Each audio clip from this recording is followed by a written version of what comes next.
अरे पगली मायका भाभी से नहीं होता है। सोनल की भाभी सोनल को 4 बार फ़ोन कर चुकी थी, पर सोनल फ़ोन ही रिसीव नहीं कर रही थी। बाद में जब सोनल किचन से बाहर आई तो देखा उसकी भाभी के 4 मिस कॉल हैं लगातार। यह देखकर वह घबरा गई, क्योंकि उसकी भाभी को पता होता है कि अगर सोनल 2 बार में फ़ोन नहीं उठाती है तो इसका मतलब यही है कि वह अपने काम में व्यस्त है और या फिर फ़ोन से दूर है।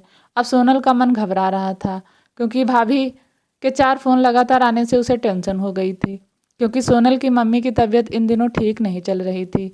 अभी 2 दिन पहले ही सोनल अपनी मम्मी से मायके में मिलकर आई थी। फिर भी सोनल ने हिम्मत करते हुए अपनी भाभी को फ़ोन लगाया, और फ़ोन जैसे ही भाभी ने उठाया तो सोनल को रोते हुए कहा, दीदी मम्मी जी हमें छोड़कर चली गई हैं। रात को अच्छे से सोई थी, सुबह आपके भैया और मैंने खूब उठाने की कोशिश की, पर वह नहीं उठी। तब हमने डॉक्टर साहब को बुलाया, फिर उन्होंने बताया कि मम्मी जी अब नहीं रही। दीदी आप जल्दी से घर आ जाओ। इतना सुनते ही सोनल की आंखों से आंसू बहने लगे। पापा तो पहले ही उसे छोड़कर जा चुके थे और अब उसकी माँ भी नहीं रही। सोनल तो बिल्कुल बेहाल हो चुकी थी। अब सोनल ने रोते रोते यह बात सक्षम उसके पति को बताई, तो सक्षम ने उसे संभाला और उसे जल्दी से कार में बिठाकर मायके ले गया। सोनल जैसे ही अपने घर पहुंची तो अपनी माँ के शरीर को देखकर उससे लिपट गई और खूब रोई। आखिर में सक्षम ने उसे किसी तरह समझाया और माँ का अंतिम संस्कार किया। सारे विधि विधान होने के बाद भी सोनल की रुलाई रुक ही नहीं रही थी। उसे माँ की बहुत याद आ रही थी। तब सोनल की मौसी ने उसके आंसू पोंछे और उसे संभाला और कहा, सोनल बेटा ऐसे दुखी मत हो। दीदी नहीं रही तो क्या हुआ, मैं हूं ना तेरी मौसी। मेरा घर भी तेरा मायका है, तेरा जब मन करे तब आ जाना अपनी मौसी के पास।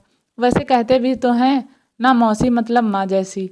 बेटी मैं तेरा दर्द समझ सकती हूँ, क्योंकि तेरे पापा तो पहले ही तुझे छोड़कर जा चुके हैं और आज दीदी भी चली गई। कहते हैं ना कि माँ के जाने के बाद तो लड़कियों का मायका ही छूट जाता है। या भाभी तो बस दुनिया को दिखाने के लिए नाम का रिश्ता होता है, क्योंकि मायका तो माँ से ही होता है। सोनल भी मन ही मन सोचने लगी, शायद मौसी ठीक ही तो कह रही हैं, और वह मौसी से लिपट कर जोर जोर से रोने लगी और कहने लगी, क्या मौसी मेरा भी मायका अब नहीं रहा।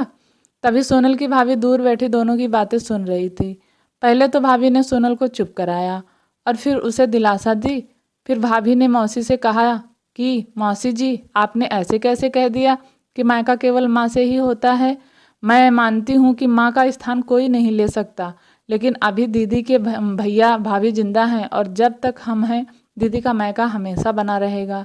मैं पूरी कोशिश करूँगी दीदी को मम्मी जी की तरह प्यार और सम्मान देने की, और दीदी जब चाहे तब यहाँ आ सकती हैं। यह घर कल भी उनका था, आज भी है और कल भी रहेगा। मौसी जी मैं भी एक बेटी हूँ और मेरा भी मायका है, और मैं अच्छे से जानती हूँ कि हम बेटियों के लिए मायका कितना महत्वपूर्ण होता है। मौसी जी आप दीदी को अपने घर ज़रूर बुलाइएगा, पर उन्हें अपने भैया भाभी के प्यार से दूर मत करिए।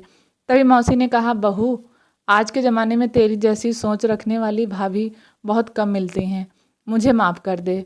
मैंने सोनल को गलत राह दिखाई। तभी सोनल अपनी भाभी के गले लग गई और बोली, भाभी आज आपने मुझे विश्वास दिला दिया कि भाभी भी माँ के समान होती है, और मैं संतुष्ट हूँ कि जब तक आप और भैया हो मेरा मायका सदा बना रहेगा। और किसी ने कहा है ना कि भाभी माँ के समान होती है, आज आपने मुझे इस बात का विश्वास भी दिला दिया है। दोस्तों ज़रूर बताइएगा कहानी कैसी लगी, और अच्छी लगे तो ज़रूर हमें फॉलो कीजिएगा। आपका बहुत बहुत धन्यवाद।